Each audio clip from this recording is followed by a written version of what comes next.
자, 이제 오늘부터 욥기를 강의할 겁니다. 욥기.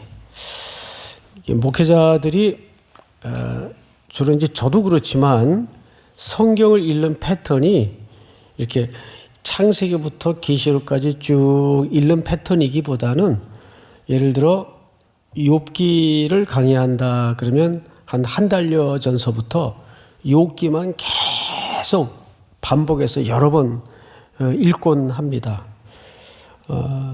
그래서 아마 제가 이렇게 헤아려 보니까 창세기부터 계시록까지 가장 많이 읽은 책이 어느 책일까 더듬어 보니까 욥기더라고요.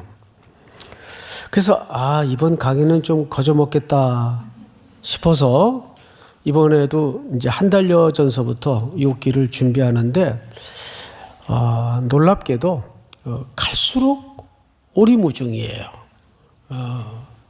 너무 여기 담아진 신비로운 초점이 많고, 이거를 우리 청년들에게, 성도들에게 어떻게 아주 정확하게 좀 전달을 해야 될까 하는 고민이 더 깊어졌습니다.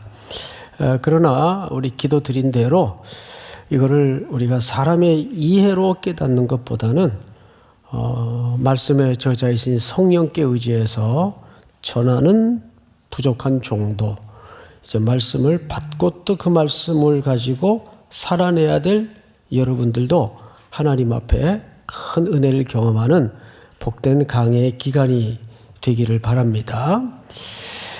제가 이제 여러 책을 참고하다가 제 고민에 아주 깊이 동의가 되는 글을 하나 읽었습니다. 이 욥기를 강의한다고 이제 예고가 나갔죠. 그러니까 몇 사람이 자꾸 물어요. 그거 진짜 한 장 한 장 다 할 거냐고. 42장까지인데. 그래서 딱 부담이 되는 거예요. 이걸 어떻게 해야 되나. 근데 크리스토퍼 애쉬라는 분의 이 글을 욥기 내용을 읽어보니까 옛날 사람도 똑같은 고민을 했더라고요. 그분이 이런 아주 격정적인 글을 썼어요. 하나님이 이유가 있어서 42장을 쓰셨는데 그거를 우편엽서 쪼가리에 그저 요약해서 쓰듯 그렇게 성도들에게 가르치거나 전해서 되겠는가? 아마 그분도 그런 부담을 가지고 있었던 것 같아요. 그래서 어쨌든 욥기는 42장까지 마치는데 여러분들이 절대 지루하지 않도록 지혜롭게 이렇게 좀 순서를 짜 나가도록 하겠습니다. 좀 지친다 싶으면 중간에 쉬었다가 다른 책을 하고 이런 식으로 해서라도 어쨌든 욥기는 뗄 겁니다. 자, 욥기가 얼마나 참 신비로운 책인가 하면 그 빅토리아 시대의 그 수필가 토마스 카일라일이라는 분 여러분 잘 아시죠? 이분이 이 욥기라는 책에 대해서 이렇게 얘기를 했어요. 욥기라는 책은 펜으로 쓴 책 중에 가장 위대한 책이다. 욥기라는 책은 펜으로 쓰는 책 중에 가장 위대한 책이다. 또 세익스피어 영국의 대문호는 욥기를 상처를 입어보지 않으면 흉터를 보고 놀린다 이렇게 썼어요. 상처를 입어보지 않으면 그 흉터를 보고 놀린다는 거예요. 그래서 욥기를 단순히 고난의 문제로 국한시켜 이해를 했던 것 같아요. 그런데 아주 우리나라의 아주 유명한 명문대학의 철학을 강의했던 교수님은 자기 철학 강의 시간에 종종 욥기를 가르치고 인용했다고까지 제가 직접 들은 적이 있습니다. 그래서 욥기를 하나의 철학의 범주로 또 이해하는 경우도 있어요. 그도 그럴 것이 욥기는 굉장히 모호한 백그라운드를 가지고 있습니다. 우선 1절만 봐도 이렇게 돼 있어요. 우스 땅에. 그러면 이 우스 땅이 어디냐? 일단 우스 땅은 학자들의 추정으로 볼 때 이스라엘에서 가운데 요단이 흐르면 저 북쪽에서 동쪽에 어느 민족이 살고 있었는가 하면 에돔이 살고 있었어요. 그 에돔 근처의 어디쯤 되지 않겠는가 추정을 합니다. 이게 확정적인 얘기는 아니에요. 이것도 추정이에요. 우스 땅. 그런데 학자들이 욥이 어디 출신이냐가 중요한 게 아니라는 거예요. 그가 이스라엘에 속한 사람이 아니라는 게 중요한 거예요. 다시요. 초점이 욥이 어디 출신이냐, 어느 땅에 살았느냐가 중요한 게 아니라 우스 땅에 살았는데 그 우스 땅 자체가 중요한 게 아니라 이스라엘 경내의 사람이 아니라는 게 중요하다는 거예요. 이제 그 이유를 조금 이따가 말씀을 드릴 겁니다. 자, 그러면 욥이라는 사람의 이 이름이 말하는 의미는 뭔가? 영어 번역을 보니까, 영어 성경을 보니까 욥이라는 한 사람이 그랬어요. 욥이라는 한 사람이. 그러니까 욥에게 방점을 찍은 겁니까? 어느 한 사람이 강조된 겁니까? 그렇죠. 어느 한 사람이 강조된 거예요. 자, 이게 왜 중요하냐 하면, 그러니까 이 이야기는, 욥이라는 책의 이야기는 욥이라는 어떤 훌륭한 특정인의 삶의 의미를 들여다보고자 하는 책이 아니에요. 보편적인 인간이 마주하는 고난이라는 본질을 통해서 그 고난 넘어 뭘 얘기하고 싶은가? 보통 우리가 욥기를 얘기할 때, 자, 우리 야고보서 5장을 한번 볼까요? 띄워주세요. 제가 좀 읽겠습니다. 이 신약 성경의 욥에 대한 정의입니다. 중요했겠죠? 이렇게 돼 있어요. 보라, 인내하는 자를 우리가 복되다 하나니 너희가 누구의 인내를 들었고, 그래서 우리 욥을 고난 가운데에서도 그 고난을 이겨내고 극복한 인내의 화신 정도로 여기까지만 읽고 치워요. 그런데 사실 본론이 뒤에 있다는 걸 많이 놓치고 봅니다. 뒤에 무슨 얘기가 있죠? 주께서 주신 결말을 보았거니와. 그러니까 욥의 저 먼 훗날의 결말은 누가 만드신 겁니까? 그렇습니다. 하나님이 만드신 결말이에요. 그러니까 욥의 인내도 그 기초와 근거가 누구의 주권 속에 있었다는 얘기일까요? 그렇습니다. 하나님의 주권 속에 있었다는 얘기예요. 이유를 볼까요? 보았거니와 주는 가장 자비하시고 긍휼히 여기시는 이시니라. 그러니까 욥이 고난이라는 현실을 마주하면서 그가 그 길고 지난한 유장한 세월을 지나오면서 그 복된 결말에 이르게 한 것도 하나님이 만드신 결말이고, 그 인내의 과정을 결국은 견인, 우리 끌어간다 그러죠. 견인하신 것도 기초가 뭐예요? 하나님이 자비하셨고 하나님이 긍휼히 여기셨기 때문이다 그 말이에요. 믿습니까? 그러니까 이 욥기라는 책은 주인공은 욥인데 누구의 스토리예요? 하나님의 이야기예요. 그러면 욥이 마주한 고난을 통해서 하나님은 무슨 얘기를 욥을 통해 하고 싶었던 걸까? 여기에 세 가지 욥기의 질문이 있어요. 세 가지 질문. 기억하셔야 돼요. 첫 번째, 우리는 어떤 세상에 살고 있는가? 욥기를 통해서 우리는 그걸 하나님께서 드러내는 걸 보셔야 됩니다. 우리는 어떤 세상에 살고 있는가? 자, 이 세상을 일찍이 전도서에서 솔로몬이 뭐라고 정의를 했죠? 세상은 허무하다. 허무하다. 허무하다라는 히브리어 의의를 들여다보면 이거다 하고 잡았는데 남는 게 없더라 그 말이에요. 이 경제적인 개념이에요. 비즈니스 개념이에요. 이거다 하고 잡았는데 살아보니까 남는 게 없더라. 송태근이가 남는 게 없다면 지가 뭐 장사를 해봤어 뭘 해봐서 쥐뿔도 모를 텐데 솔로몬이 그랬다면 그런 줄 알아야 돼요. 예? 살아보니까 그 인생의 모든 정점을 찍었던 인물인데 남는 게 없더래요. 두 번째가 뭐냐면 모순. 야, 살아보니까 인생이 모순이더라. 분명히 1 더하기 1은 2가 나오는 게 우리가 이해하고 암송하고 있는 공식인데 인생은 1 더하기 1은 2가 아니라 마이너스 1도 되더라. 또 내 기대 밖에 5도 나오더라. 그래요 안 그래요?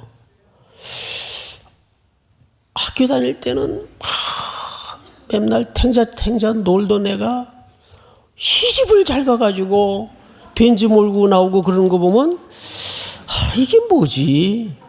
에? 그 동창회 나갔다 오면 시험들이 들어가지고 나는 참 학교 다닐 때 공부도 잘했고 선생님들이 많이 이뻐했고 근데 어쩌다 이걸 만나가지고 인생이 그런 게 얼마나 많아요. 예? 모순이더라 모순. 뭐 비근한 예를 들었지만 그렇잖아요. 저는 제가 지금 목사하는 것도 모순이에요. 제가 볼 때는 정말 목사 할 수 있는 사람이 아닌데 그냥 모순이에요. 이것도. 그러니까 세상에 얼마나 많은 역설이 담아져 있어요. 그 세 번째 솔로몬이 깨달았던 게 뭐죠? 불확실. 하나님이 장래일을 감추셨다 그랬어요. 어느 구름에 비가 올지 몰라요. 그러니까 남의 집 자녀들 이야기도 함부로 하는 게 아니에요. 자기 자식 가운데 뭐가 나올지 알 게 뭐예요? 그건 모르는 거예요. 그러니까 인생의 경륜이 조금씩 경험이 늘어날수록 사람이 겸손해지는 게 정상이에요. 자신만만해지는 게 아니라 야, 손에 땀이 있을 때는 그래도 내가 참 자신만만했는데 쇠도 씹어먹을 것 같고 마음만 먹으면 다 이룰 수 있을 것 같았는데 탁 사회라는 현실에 던져져 보니까 되는 게 없잖아요. 예? 다 잘 나가는 것 같고 나만 처지는 것 같고 내 앞길 잘 모르겠고 불확실한 이게 솔로몬이 깨달았던 이 세상의 질서예요. 그런데 욥은 그걸 가장 극대화시켜서 드러낸 어느 한 사람의 이야기예요. 인류의 이야기고 그냥 인간의 이야기예요. 욥이라는 특정인의 이야기가 아니에요, 여러분. 욥기는 나의 이야기일 수도 있다는 얘기죠. 만약에 하나님께서 이 욥기를 어떤 악당을 주인공으로 설정하셨다면 그거야 지가 나쁜 짓 했으니까 벌 받아 싸지. 그런 고난 받아 싸지. 이거는 답이 뻔하잖아요. 그래서 하나님은 욥이라는 참 거의 완벽한 인물을 세우셔서 무슨 얘기를 하고 싶은가를 잘 보셔야 돼요. 자, 성경을 또 볼까요? 두 번째 질문이 뭐냐면 첫 번째는 우리는 어떤 세상에 사는가? 이런 세상에 살고 있단 말이죠. 불의가 득세하고. 제가 한 군데를 읽어드리겠습니다. 그 유명한 시편인데 아삽의 시예요. 그냥 들어보세요. 하나님이 참으로 이스라엘 중 마음이 정결한 자에게 선을 행하시나 나는 거의 넘어질 뻔하였고 과거에 자기가 이게 뭔가에 대한 세상에 돌아가는 무질서를 보면서 한때는 하나님 앞에 이런 질문을 할 수밖에 없었다는 이야기를 훗날 하는 겁니다. 나는 거의 넘어질 뻔하였고 나의 걸음이 미끄러질 뻔하였으니 이는 내가 악인의 형통함을 보고 오만한 자를 질투하였음이로다. 그들은 죽을 때에도 고통이 없고 그 힘이 강건하며 사람들이 당하는 고난이 그들에겐 없고 사람들이 당하는 재앙도 그들에겐 없나니 그러므로 교만이 그들의 목걸이요 강포가 그들의 옷이며 살짐으로 그들의 눈이 솟아나며 살이 쪄가지고 눈이 솟아났다는 얘기. 정말 살떨리는 시적인 표현이죠. 쭉 나와 있어요.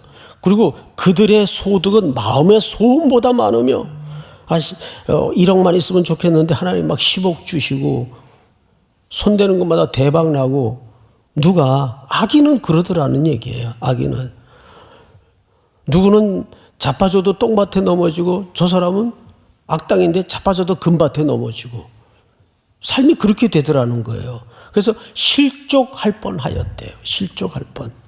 그런데 이 시인이 언제 그걸 깨닫는가 하면 내가 어쩌면 이를 알까 하여 생각한 즉 그것이 내게 심한 고통이 되었더니 당연하죠. 하나님 나는 하나님의 백성이고 하나님의 자녀인데 나한테 왜 이러세요?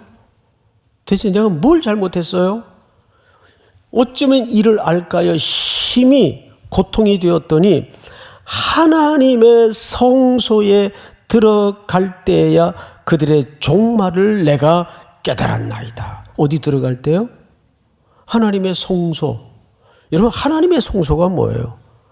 구약에서 가장 성소의 심장부가 지성소 아니에요. 지성소. 자, 하나님의 면전 앞에서 예수 그리스도의 자비와 그 긍휼을 내가 깨달았을 때야 비로소 이 전말의 의미를 알게 되었다 그 뜻이에요. 지금 우리는 욥기를 그런 관점에서 이해를 해야 됩니다. 우리가 살고 있는 세상은 어떤 세상인가? 두 번째 질문이 뭐냐면 우리는 어떤 교회를 원하는가?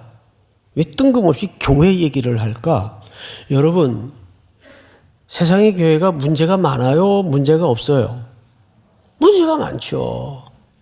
문제가 많죠. 근데 왜 갑자기 교회 얘기를 할까요?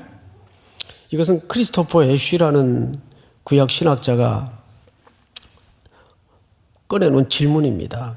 여러분 하나님께서는 이 땅의 경영과 이 땅의 통치와 하나님의 나라를 어느 공동체를 통해서 경영하시고 만들어 가시길 원하셨습니까? 설계하셨습니까? 교회입니다. 교회가 문제가 많아도 지상교회는 문제가 많을 수밖에 없겠죠. 그러나 가장 궁극적으로 영광스러운 공동체는 또한 어디일 수밖에 없습니까? 교회일 수밖에 없어요. 그래서 예수 그리스도를 교회에 뭘로 두셨습니까? 머리. 결국 하나님의 교회는 머리이신 그리스도의 통치대로 완성될 것을 여러분들이 확신하셔야 됩니다. 이 땅에는 민족을 넘어서 혈통을 넘어서 인종을 넘어서 사상을 넘어서 다 그리스도의 질서와 경영으로 통일될 거예요. 그것이 땅 아래에 있는 것이나 위에 있는 것이나 그리스도로 만물을 뭐하게 하시려고? 통일되게 하시려고. 믿으십니까? 그래서 오늘 우리가 두 번째 묻는 질문이 이거예요. 우리는 어떤 교회를 원하는가? 어떤 교회를 원하십니까? 과거 60년대, 70년대 우리가 초건 목피를 벗어나기 위해서 잘 살아보세 몸부림칠 때 그 시대에 맞게 복음도 그 시대의 옷을 입었었어요.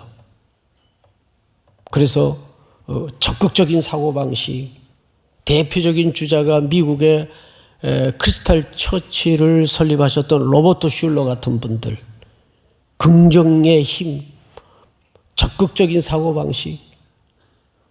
그래서 강단마다 복음을 성공의 매뉴얼로 힘을 갖는 기독교로 변색을 시켜서 전하던 때가 있었습니다. 그래서 그 시대의 교회 이름들은 전부 확장, 팽창, 파워, 힘, 강단의 메시지도 여기에 같이 아부를 했죠. 지금 10년 전서부터 한국교회는 붕괴음을 내면서 무엇이 잘못되었는가에 고민하게 되었어요. 그래서 코로나 3년 동안 우리는 저마다 이젠 드디어 위기가 왔다고 이구동성으로 말하곤 했습니다. 아니요. 왜 위기예요? 교회가 위기가 아니었던 적은 또 있었나요? 2000년 동안 위기였어요. 교회는. 그동안 한국교회는 너무 과장돼 있고 과열돼 있고 과잉돼 있었어요. 코로나라는 이 전대미문의 전 인류의 공동의 고통을 통해서 교회는 그제서야 본질적인 질문을 하지 않을 수 없었습니다. 참된 교회는 뭔가? 참된 예배는 뭔가? 이 질문을 그제서야 고요히 주님 앞에 앉아서 교역자들도 성도들도 물을 수밖에 없었어요. 이제 코로나가 끝나는 이쯤 돼서 우리는 욥기를 통해서 뭘 봐야 될까요? 그래서 교회는 어디로 가야 될 것인가? 이 답을 찾아 길을 떠나야 돼요. 그래서 교회는 어디로 가야 될 것인가? 우리가 지금까지는 어떻게 걸어왔고, 그래서 교회는 앞으로 어디로 가야 될 것인가? 그것은 단순히 공동체라는 과제가 아니라 나 개개인의, 여러분 각자가 그리스도의 뭡니까? 지체요 교회지 않습니까? 우리의 숙제이기도 합니다. 이것이 우리가 물어야 될 질문이에요.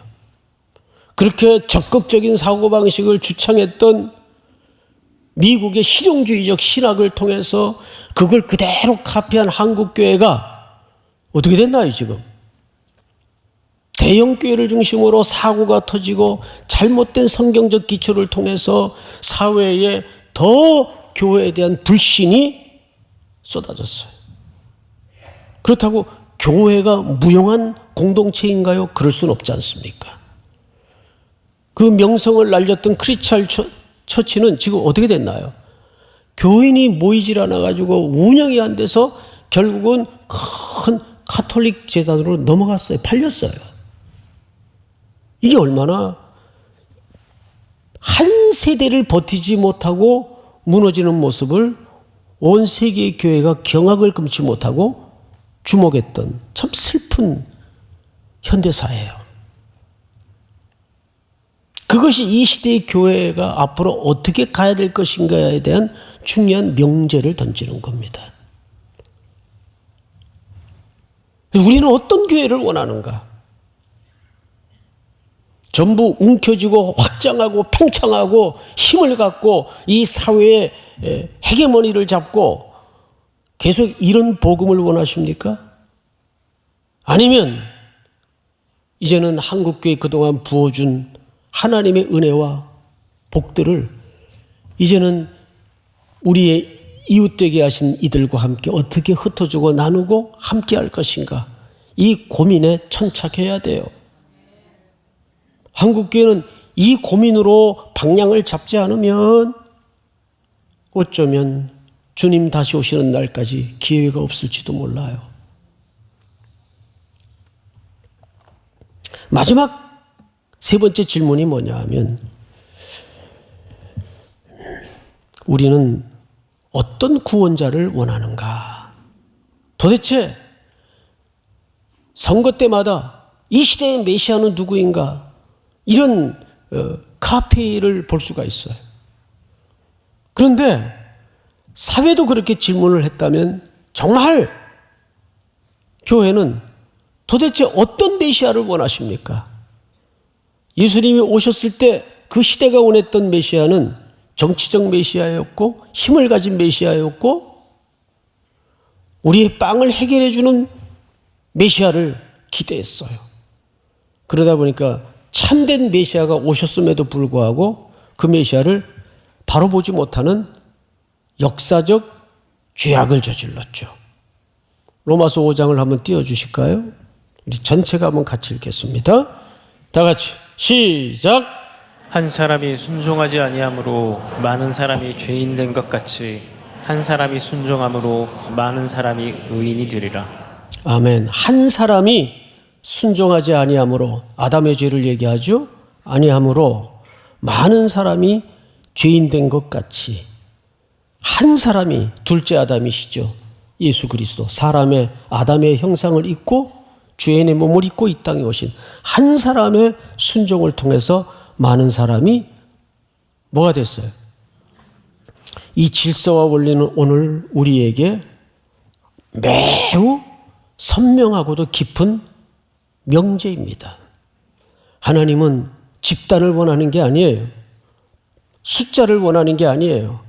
하나님이 찾으시는 진정한 새로움, 부흥은 언제나 한 사람이에요. 이스라엘이 포로로 돌아와서도 타락에 해가 뜨고 해가 지니까 하나님께서 2차 포로 귀환을 시키시는데 에스라 선지자를 1차 포로 귀환의 10분의 1도 안 되는 숫자를 올려보내십니다. 이스라엘로. 듣던 소문보다 이 백성들이 계속 정신 못 차리고 70년의 그 혹독한 풀무의 역사를 잃어버리고 잊어버리고 여전히 죄짓고 우상숭배하던 모습을 목격하면서 에스라는 사람을 끌어모으고 부흥의 기획을 하고 하지 않았어요. 아와 강가에서 혼자 앉아 웁니다. 기도합니다. 많은 수가 필요한 게 아니에요. 뭐 연합해가지고 세를 모아서 그 세력으로 기독교는 새로워진 적이 없어요. 세상을 바꾼 적도 없어요. 언제나 하나님 앞에 마주 앉은 한 사람. 우시아 왕이 죽던 해에 온 나라가 끝난 것처럼 저마다 혀를 놀리고 있을 때 성전에 한 사람이 들어앉아 있습니다. 이사야. 그리고 그가 하늘의 비전을 보죠. 하늘 성전을 봐요. 그런데 하나님의 보좌에 앉으신 이가 있는데 그분의 입으신 옷이 지상 성전까지 드리워서 눈부신 그림을 봤어요. 이사야에게 보여줍니다. 그게 무슨 뜻일까요? 저마다 이제는 조국은 끝났다. 희망이 없다라고 소문이 과장되고 가짜 뉴스가 돌아다니고 나라가 절단난 것처럼 그러고 있을 때 이사야에게 하늘의 비전을 보여주는데 여전히 하나님은 그 보좌에 앉으셔서, 보좌는 어떤 곳입니까? 통치가 시작되고 심판이 이루어지고 최종적 영광이 돌아가는 것이 보좌의 기능이고 의미 아니겠어요? 그 보좌에 앉으신 이의 옷자락이 지상 성전까지 드리웠다는 것은 여전히 하나님이 이 세상을 경영하시고 통치하시고 운영하시고 계시다는 뜻을, 의미를 이사야에게 보여준 거예요. 한 사람이 그 그림을 봐야 돼요. 믿으십니까? 기독교는 한 번도 숫자의 다수로 부흥이 되고 안 된 적은 없어요. 시대가 새로워지고 안 새로워진 적은 없어요. 언제나 하나님 앞에 마주 앉은 한 사람. 믿습니까?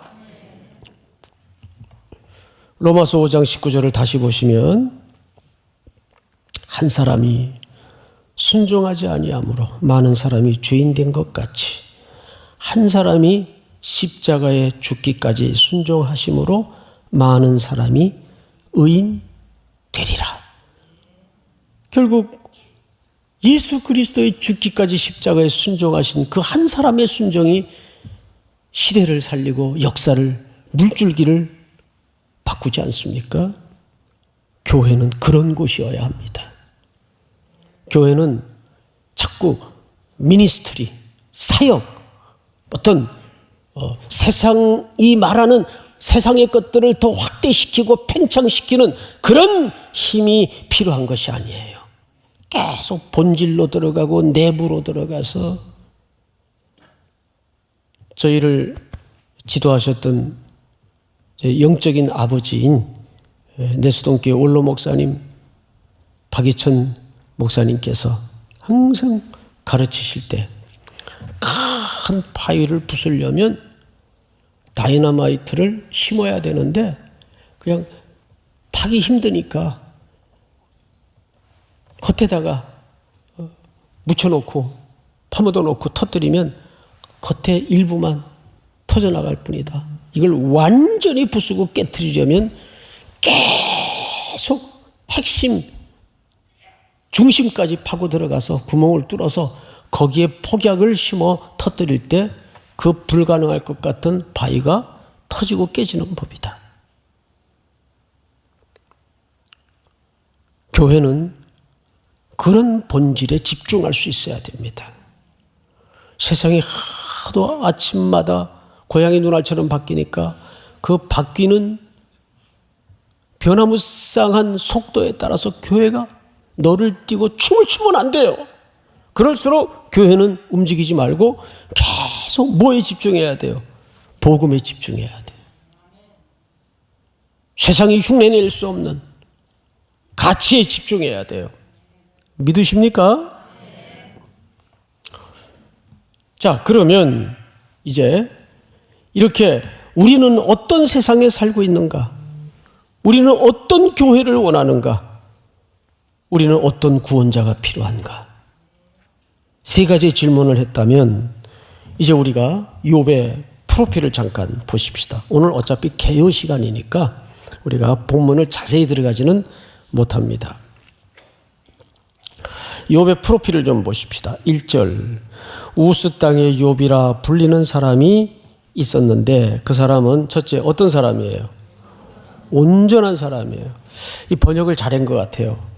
온전하다는 것은 퍼펙트하다는 의미가 아니에요. 자, 우리 욥기 13장을 보시면 욥도 불완전한 모습이 소개되어 있어요. 띄워볼까요? 같이 읽습니다. 시작. 주께서 나를 대적하사 괴로운 일들을 기록하시며 내가 젊었을 때 지은 죄를 내가 받게 하시오며.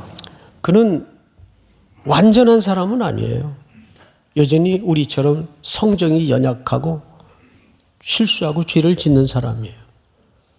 근데 여기 온전하다는 말은 그것과는 조금 다른 의미입니다. 자, 성경을 또 볼까요? 그 다음에 정직하여 하나님을 경외하며 악에서 떠난 자라. 굉장히 종교적 차원에서도 신앙심이 아주 탁월한 사람이에요. 온전하고 정직하고 하나님을 경외하고 악에서 떠났어요. 게다가 3절을 보니까 2절을 보니까 그에게 아들이 몇입니까? 7이에요. 7. 여러분 성경에서 이 숫자로 말하는 신학의 이 장르가 있습니다. 7은 언제나 완전수예요. 그래서 히브리 사람들은 이 7을 얘기할 때 어떤 비교를 잘합니다. 예를 들어서 룻기 4장을 좀 띄워주실까요? 이렇게 돼 있어요. 이는 네 생명의 회복자이며 네 노년의 봉양자라. 이방 며느리 룻이 보아스와 결혼을 해서 생명을 낳죠. 그리고 그 생명을 누구 품에 안겨줍니까? 어머니 나오미의 품에 안겨줘요. 나오미는 고향 베들레헴으로 돌아올 때 사람들이 저가 나오미가 아니냐. 나오미라는 뜻은 희락, 기쁨, 즐거움이라는 뜻이에요. 저가 나오미가 아니냐. 그러니까 나를 더 이상 나오미라 하지 마시오. 나를 뭐라 하시오? 마라라 하시오. 마라는 쓰다, 괴롭다. 나는 이제 더 이상 기쁨의 인생이 아닙니다. 대가 끊어진 집안입니다. 기련도 죽고 말년도 죽고 남편도 죽었습니다. 과부셋만 남은 집이에요. 그러니 대가 끊어진 거죠. 그러니 더 이상 나오미가 아니죠. 말하라 하시오. 내 인생은 괴롭소. 기쁨이 끊어졌습니다. 그런데 그 품에 이방 며느리 룻이 생명을 안겨요. 보아스를 통해서. 그 보니까 네 노년의 봉양자라 곧 너를 사랑하며 7 아들보다 귀한 네 며느리가 낳은 자로다. 여기 뭘로 비교하죠? 7 아들. 그러니까 히브리 사람들은 7 아들은 그냥 요즘 가장 좀 촌스러운 말이긴 한데 그보다 또 좋은 표현은 없어요. 대박. 예? 대박이다 그 말이에요. 7 아들이라는 의미는 대박보다 더 나은 게 있겠냐? 이렇게 비교를 할 때. 그러니까 욥에게 7 아들이 있었어요. 딸은요 3명이에요. 딸은 3명. 합이 10명인데 다 완전한 숫자적 신학의 의미를 갖고 있습니다. 3은 누구의 숫자입니까? 3이 하나님의 숫자예요. 3은. 그러니까 7 아들에 딸 3세. 합이 10남매예요. 다복해요. 그뿐이겠어요? 3절을 보세요. 그의 소유물은 양이 7,000마리요 낙타가 3,000마리요 소가 500껬리요 암나귀가 500마리며 종도 이 많은 목축을 경영하려면 셀 수 없이 많았겠죠. 종도 많이 있었으니 이 사람은 동방 사람 중에 가장 훌륭한 자라. 이런 캐릭터를 요즘 우리 청년들이 사케. 예? 사케가 뭐의 준말인지는 아시죠? 예, 사기 캐릭터. 이게 불가능한 캐릭터다 그 말이에요. 근데 이런 사람에게 무시무시한 이제 고난의 폭풍이 닥칠 겁니다. 그래서 그 고난이라는 주제는 인류 보편적 본질이에요. 의인도 겪는 것이고 악당도 겪는 것이에요. 이 고난이라는 툴을 통해서 하나님은 뭘 드러내기를 원하시는가? 이제 다음 시간에 이 부분을 여러분들과 본격적으로 나눌 겁니다. 우리는 여기서 한 가지, 오늘 말씀의 제목이 뭐죠? 인과관계입니다. 자, 이걸 잘 듣고 가셔야 돼요. 이제부터 욥이 겪는 그 상상할 수 없는 고통과 고난은 욥과 직접적인 욥의 현실과 인과관계가 있어요, 없어요? 없어요. 오로지 천상의 하나님과 또 하나님의 아들들과 그리고 사탄의 대화를 통해서 욥에게 가해지는 고통들이에요. 인과관계가 있어요, 없어요? 없어요. 실제 우리가 겪는 현실도 보면 왜 내게 이런 고통이 겹겹이 부딪히는 걸까? 이해할 수 없는 고난들이 얼마나 많아요. 그런데 우리는 대부분 욥의 세 친구 같은 질문을 던지죠. 욥의 세 친구가 소문을 듣고 찾아와서 뭐라 그러죠? 야, 생각을 해봐. 너 하나님 공의로운 하나님인 거 믿지? 믿지. 그렇다면 너한테 까닭 없이 이런 고통을 주실 리는 없지 않은가? 여러분, 이 말이 훨씬 설득력 있는 거 아세요? 차라리 그 친구들은 뭐라고 떠났는가 하면 네가 알지 못하는 저 심연의 깊은 곳에 하나님과 풀어야 될 어떤 숙제가 있을 수 있어. 죄의 문제를 해결을 해야 되는 게 있을 수 있어. 그러니까 이번 기회에 회개하고 하나님과 회복하는 계기가 되길 바라네. 이게 훨씬 설득력이 있어요. 논리적이고 합리적이에요, 이 질문이. 근데 이 프레임을 뭐라 그러냐면 율법주의 프레임이라 그러는 거예요. 이 프레임에 누가 걸려요? 욥이 걸려요. 그래서 친구가 그 말도 안 되는 위로를 하고 떠난 다음에 욥은 자기를 처절하게 돌아봅니다. 젊은 날의 어린 날의 기억서부터. 그런데 그래도 이렇게 10자녀를 잃어버리고 모든 재물이 한꺼번에 날아가고 자기 몸마저 이렇게 만신창이가 될 정도로 굳이 자기가 그렇게 죄를 진 게 별로 없어요. 그래서 하나님 앞에 무서운 항변을 하기 시작합니다. 욥은 인내의 화신이 아니라 계속 그때부터 댕댕거리고 하나님 앞에 화를 내고 질문을 해요. 오늘 그 얘기예요. 그 속에 내가 있고 우리가 있는 거예요. 그래서 그 답을 어디로 끌고 가시는가? 어쨌든 결말은 42장에 보니까 내가 전에는 귀로 듣기만 하였사더니 이제는 눈으로 주를 배움나이다 하고 욥이 회개한 다음에 내가 제 가운데 앉아 회개하나이다 하고 제일 먼저 기도했던 대상이 기억나시죠? 친구들을 위해서 기도합니다. 친구들이 던졌던 질문은 우리 인간의 가장 본질적인 율법주의적 접근이에요. 야, 네가 까닭없이 하나님이 너한테 이런 고통을 줄 리가 없잖아. 근데 실질적으로 욥이 당했던 고난은 아무 욥과는 현실적인 관계가 없어요.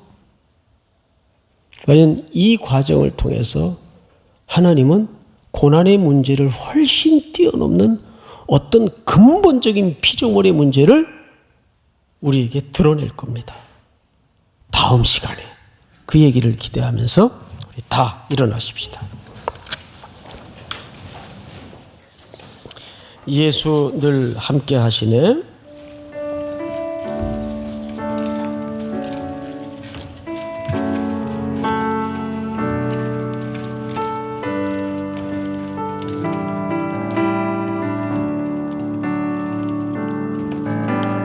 고단한 인생길 힘겨운 오늘도 예수 내 마음 아시네. 지나간 아픔도 마주할 세상도 예수 내 마음 아시네. 하루를 살아도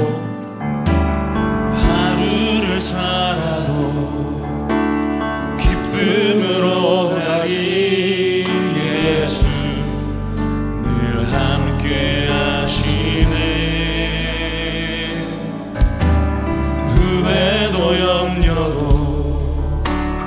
온전히 맡기리 예수 늘 함께 하시네.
지금은 우리 구주 예수 그리스도의 은혜와 하나님 우리 아버지의 높고 깊고 넓으신 사랑하심과 성령님의 교통 위로 충만케 하시는 은혜가 오늘 머리 숙여 경배를 드리는 사랑하고 사랑하는 우리 귀한 성도들, 해외, 군에 멀리 출타해 있는 가족들, 복중의 생명까지 영원토록 함께 있을지어다. 아멘.